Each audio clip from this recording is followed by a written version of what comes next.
call this Waukegan Public Library Board of Trustees meeting to order for Wednesday, July 16th. It is now 6:32. Rob, could you take the roll? Steve, present. Myself, present. Yolanda, Present. John, Present. Brett, absent with notice. Vicky, Renitris, Here. Krista, absent with notice. Yes. And Rebecca, Here. okay, we have a quorum. Thank you. At our last meeting, we elected officers. So I'd like to do our announcement of new officers from that election.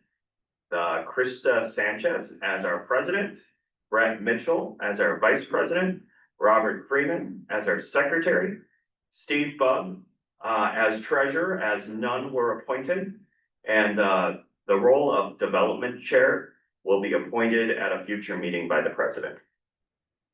Okay.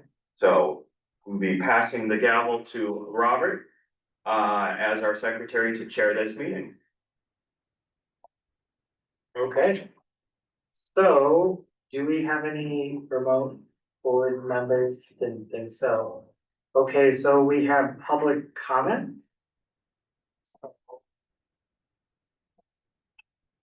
Go on. John.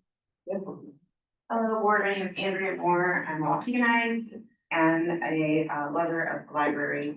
I have recently had some experiences that in your question, I guess, continuing education and or training for staff and even trustees at some point to make sure that staff get supported adequately. In May, I went to the reference desk and I requested to do a reminder that is available to the public, and it was labeled like share public notices. And opening it, it was numerous eviction notices that are supposed to be public notices when a plaintiff cannot locate a defendant. A judge will give them authorization to do a public posting. It took some research, but I learned that, I guess, in proximity to the courthouse, they can look for certain spaces. The sheriff chose the library, I guess, in some capacity.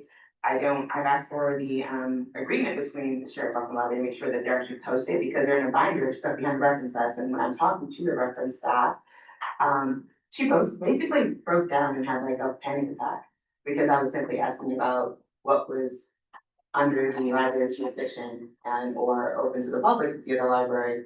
And so I'm asking, like, what is this? I said, these are public notices. Why are they inviting behind the desk? So she said, I don't know. I'm sorry. I was like, just calm down. It's okay. She said, well, I can't say anything. I said, that's totally fine. Who would I say to? I'm okay with, this is your, jurisdiction, this is your area of expertise here, but whom else can I speak to? She couldn't give me anything, and then she almost tried to give me someone's email address to say, we can follow up with them. And I was like, well, I prefer you to follow up. I can give you my information because I know, again, how that could go and someone's gonna need time because it's very much discombobulated. It just made me feel very uncomfortable. I'm a melanated person, she's not melanated, and she got hysterical and started crying because I asked her a question pertaining to the library services. After doing a little bit of research, I see that Rails had a continuing education. They have it for trustees, but they have some called the Library Journal Professional Development Courses. And it looks like they're online, and it's something that the library should, I guess, be looking into to make sure the staff can provide adequate service and or care to this urban library, citizen to come in. I felt very much, again, very triggered by her just breaking down because I was asking a question. And it also brings a question, I guess, the library's liability when it came to those forms, because I spoke to another gentleman who is a representative and told him that they're supposed to be public notice that they have to be posted. And him not understanding legally what that meant, he was like, well, we put them in here because we kind of feel bad, we don't want people to know about, I guess, addictions. And that literally negates people having a right to have public notice, right? If they can't be found, so they can show up and advocate for themselves and or, defend themselves when it comes to an eviction. I know the library has had a lot of consideration and or involvement with the homeless population. I want to make sure we're not perpetuating something as we continue to serve as Waukegan or just in general, because those notices came from all over. Thank you. Thank you. Any other Okey dokes. So next we have the staff participation, introduction of new staff and foundation members. Hi, I am very pleased to share that we have hired a new full-time print, well, no, it used to be called print and digital media, a new marketing and outreach associate for Jennifer. And Io Manjarez has started about 2 weeks ago, and three, I would say three-ish. yeah. And wanted to give them an opportunity to say hello and introduce themselves. So I'll let you do that and then I'll go down the line. Okay, so yes, my name is Aya Manjarez, my pronouns are they, them. I am very excited to be working here, and even with these 3-ish weeks, I've been very excited about what I've been doing. I love putting graphic design and elements like that into the community. It's very exciting to me to make things accessible in that capacity, so I'm very happy to be here. And we have a new part-time custodial staff member, Fantasy Mendoza, and they're here on the evenings and on Saturdays, so take that opportunity. Hi, my name is Fantasy Mendoza. I look forward to keeping that very clear. And then Laura Olvera is our new foundation member. We were super excited to have her as part of our team that put on the annual fundraiser, and then she wanted to stay, so I will let her take the opportunity to introduce herself. Thank you so much. So yeah, again, I'm Laura Olvera Yarza, recently married, so I have to remember that second last name. But I'm very excited to be able to serve. I just started serving on boards. My background is in housing. I work for a local nonprofit that serves all of Lake County and Northern Cook Community Partners for Affordable Housing. It'll be my 21st year there, so I've grown up there. I've learned so much, and to be able to disseminate all the information I learned to the community, I just fell in love. And I serve on the board for Housing Action Illinois, which is a statewide coalition. I also serve on Coalición Latinos Unidos, which supports emerging Hispanic leaders. One of the goals is to raise at least $5,000 to be able to give 5 students $1,000 scholarship. So I've been learning a lot about fundraising, and then I was made aware through my husband's good friend Ray Zamora that there was availability to serve on the board, and I never really thought of the library, although the library was always a big part of my life. I was commenting to Rebecca, I actually learned how to read at the age of 4 because of the library. I'm from Southern California, so San Diego area. Trouble at home allowed me to focus the library. My mom would drop me off sometimes on Saturdays. So by the time I got to kindergarten, I knew how to read. And I only did about 6 months and got passed up to 1st grade. And so again, all because of the library. So again, I'm just very happy to serve and see what I can possibly contribute to it, just even better. Thank you so much.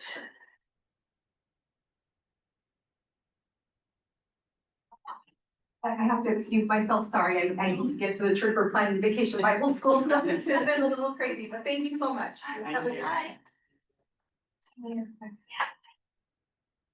Okay, up next, we have the consent agenda that has the approval of the minutes of the regular meeting from June 18th. We have approval of the check detail for June 2025, approval of the board policies, the fund balance and investment policies, and reports of the standing committees from the committee of the whole on July 2nd, 2025. I make a motion the consent agenda be approved as presented. Second. All in favor? I Abstain, I wasn't here to make a comparison to what was said and. Very good, cool. It sounds like the ayes have it, so the consent agenda is approved as presented. Thank you. Okay, next we have the executive director's report. Thank you, Rob. I just wanted to take the time to spotlight, the increased use of the library and the statistics spreadsheet.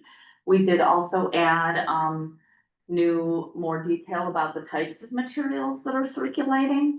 And just wanted to give shout outs again to staff for a lot of the staff-led programs and our library partnership programs and collection improvements that are supporting this growth.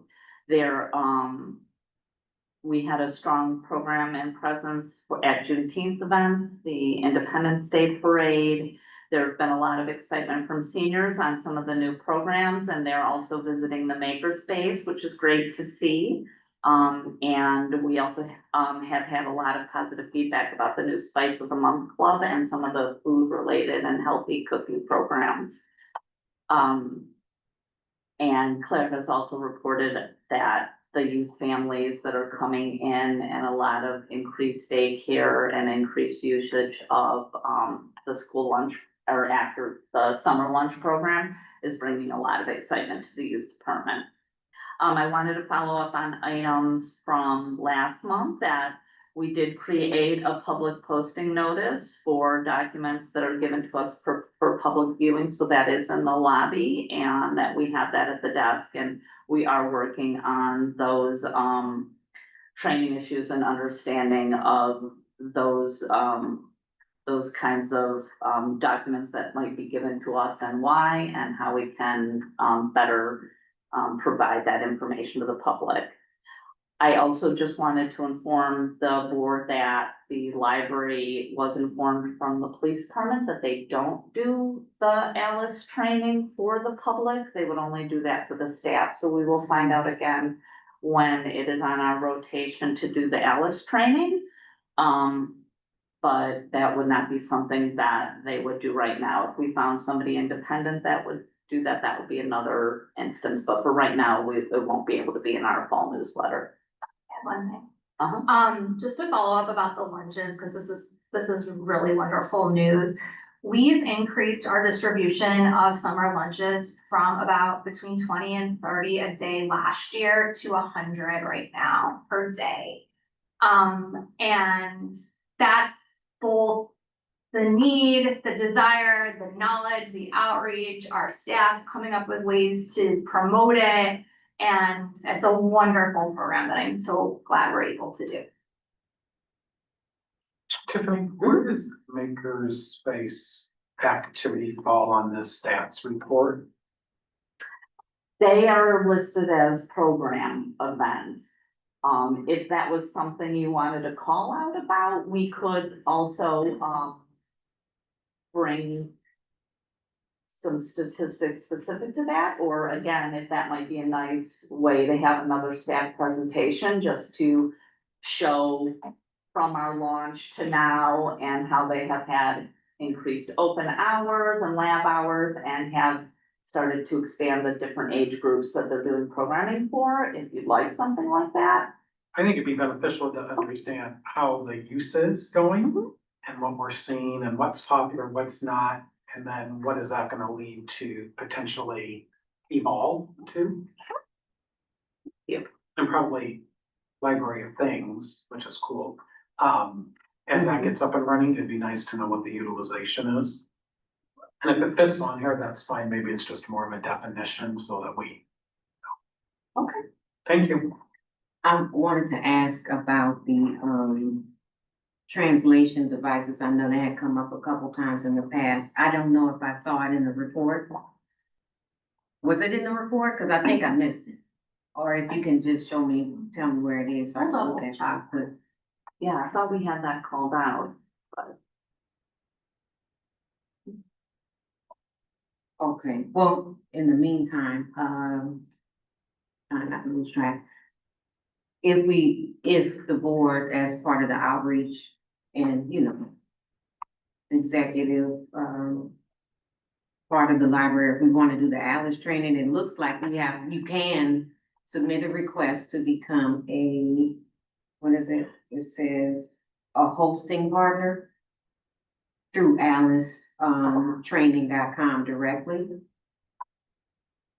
And I'll say why I'm so adamant about it in public comment, like give a little bit personal, but I think it's still gonna be good for the board to do, this as a public service to get parents trained. So we'd have to go that way. The other question I was gonna ask, okay.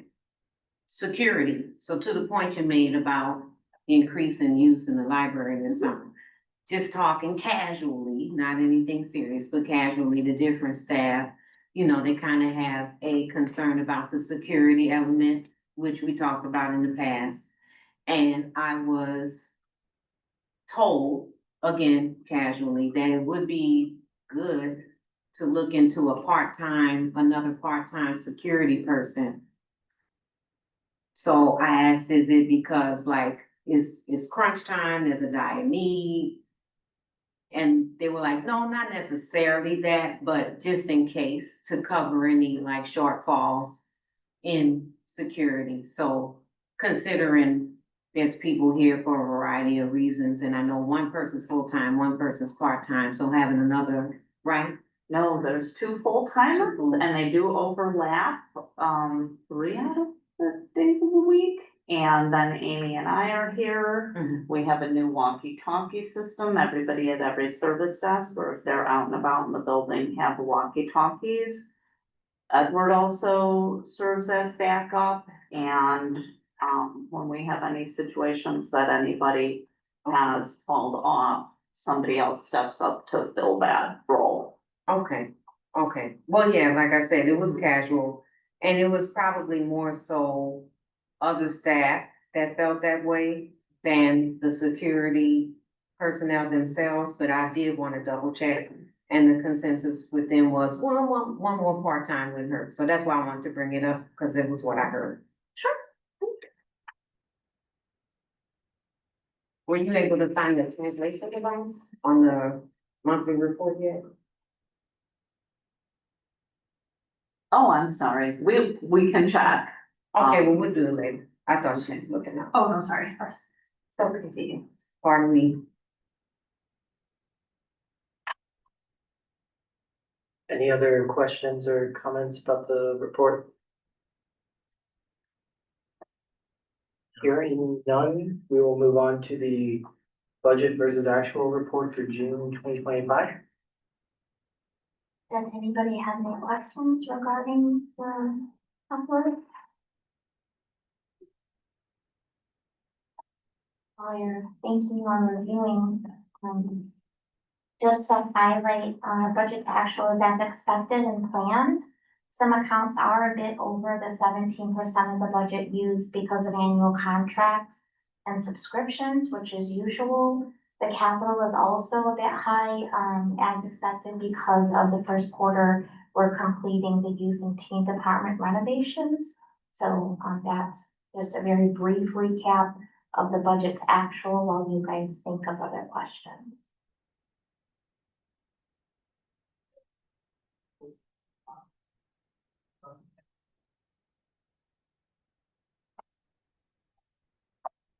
You said subscriptions, like subscriptions been like bumped up? No, they're yearly subscriptions, so, we take the full hit of that in the month that the invoice is, billed to us. So, whereas you might wanna see a pure 8.5% over each month for each department, that won't be able to be happening because of a yearly subscription. We only pay, in May or in June, and we don't have those reoccurring, that some of the subscriptions are not monthly. And that might be something like the annual subscription for our newspapers or the genealogy database. And so those might range from, $500 up to 5,000 or more. So when several of those come due, often during the summer, you have that spike in the spend.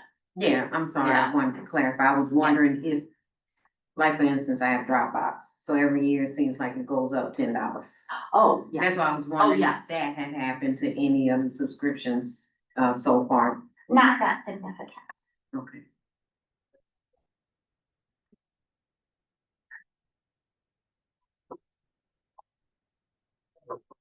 Okay, hearing no further questions or comments, we'll move to the change of closing date for our staff day to November 14th, 2025. So our staff day is one of the closing days listed in the personnel policy because we tried to have a consistent day for staff, which was the first Friday of November. But the staff day committee, in working on looking at who they wanted the speaker to be and their availability, we could get the speaker that we're interested in, but for more sessions for a fuller day than if we would have them on the seventh. So, we wanted to be able to book that speaker and just change the day and announce to staff that that was, a different closing day. So we'd be open on the seventh and closed on the 14th.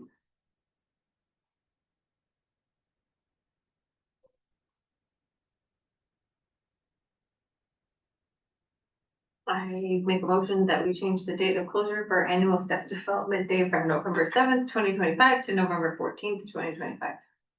Second. Beatrice, you were second? Thank you. All in favor? Aye. Any opposed? Any abstain? Sounds like the ayes have it, the motion passes. Next, we have good of the order, previous president's report, new president's report, okay. Anything from our council? No. Okay, cool, this is a zoom in, trustee comments, start at that side. Right, thanks. Just share my congratulations to our newly elected or reappointed officers or re-elected officers. And thank you to our staff leadership team for supporting me as president for the past couple of years. I have no further comments. Okay, so thank you, Ms. Moore, for coming. As I expressed to the board before, that I was told about the experience with the public folder binder. And I didn't want it to be hearsay from me, so she came and told you about it. So I'm happy to hear that there's something in the front. And like I said, working with people who get a little bit of, for lack of a better term, stage fright. You, Tiffany, cue card, where they read it. That'll definitely be good. Looking at what Rails says would be good too. Moving on to the Alice training, why I'm passionate about it. So, 2 years ago, I was in a class in a school district I won't name. And we were doing the health class or substituting. The theme was things you're good at. And the student decided to volunteer. He was good at firearms. And so I said, why would you say that in school? And he said, well, I am. And because of past experiences where I brought it up to school officials, like, hey, somebody's talking about guns in school. And they were like, oh, it's fine. He goes hunting with his grandfather all the time, da, da, da. I was hoping it was that similar situation, so I didn't necessarily blow the whistle right then. But I did ask the student, I'm like, are you talking about like you and your family, you go and you learn home defense? I'm like, that's understandable, but it's not appropriate for school, period. 2 weeks later, I went back to the same school and it was vacant and it was pajama day. So I'm like, why would it be empty on pajama day? Like during the spirit week? Principal comes in, tells the kids, you're safe, guys. You wouldn't be in school if you weren't safe. And I'm like, hold up, like, I'm here. What happened? And then after that, they say, Miss Pierre, you won't believe it. Remember the kid that said I'm good at firearms? 2 weeks ago, I'm like, yeah. And they were like, he threatened 2 other kids with an AK-47 a couple days ago. And then come to find out the student has been having some psychotic tendencies from very young. And I'm talking about kindergarten young. And my life flashed before my eyes. It really did. Because I realized, number one, I do have a protocol. But 2, protocols go out the window when you're in the moment in the field. So that's another reason why I thought it would be good, since we have an outreach endeavor as a board, to get parents involved. Maybe they can drill their kids. They can be familiar. How many times have we heard on the news parents show up to an active shooter event thinking they can be bulletproof and try to save their kids? So that's why I'm urging us to do that.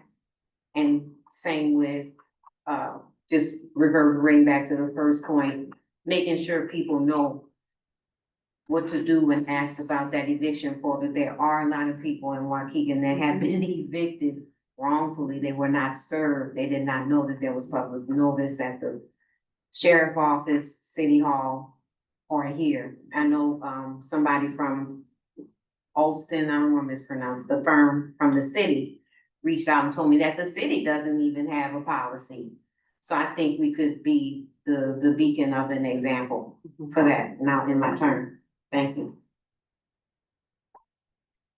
I was glad to, meet the new people here that, are supporting the library in different ways, whether it's work or with the foundation. I was talking to Laura, I know her from many years back, and it was cool, she was mentioning to me that one of my students, when I taught third and fourth grade, is now a senior in college getting her degree in engineering, which is cool, because I'm like, oh my gosh, I do remember her. So it's cool, when, you hear these stories about people in your life, and I'm sure throughout, the library, there's many, I'm sure she was here, as well, so it's cool.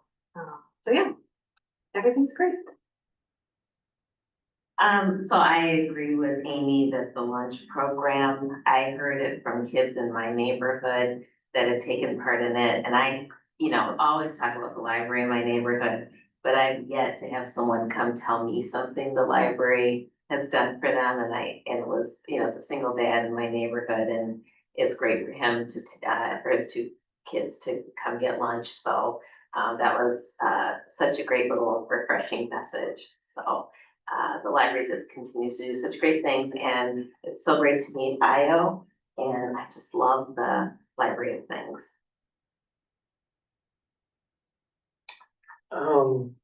Yeah, great to meet the new staff. I love seeing all the new things that we're doing. It's just really cool to see where it's been when I started on the board to where it is now. It's amazing, so. Yeah, kudos. I would echo the library things, can't wait to see the usage and what's popular, and then again, as that evolves, what do we add, what do we take off? But what a really, really cool idea, and I love the placement up front, I think it's easy to go to and see, and then learned about being able to see online, right, what's available. And then with that, and it echoes some of the other trustees' comments, but the increase in library usage, I think is great, especially coming out of COVID and how COVID changed everything and now how people are reacting and utilizing the library. So it's great to see, and the extension of the programming. And then John, thank you for your leadership as board president. Thanks to the other officers that were officers, and then congratulations to the new officers as well. And I'd echo the comment on it's great to meet staff and see the enthusiasm, so welcome. And thank you for the public comment as well at the end of your meeting. Thanks. Yes, okay.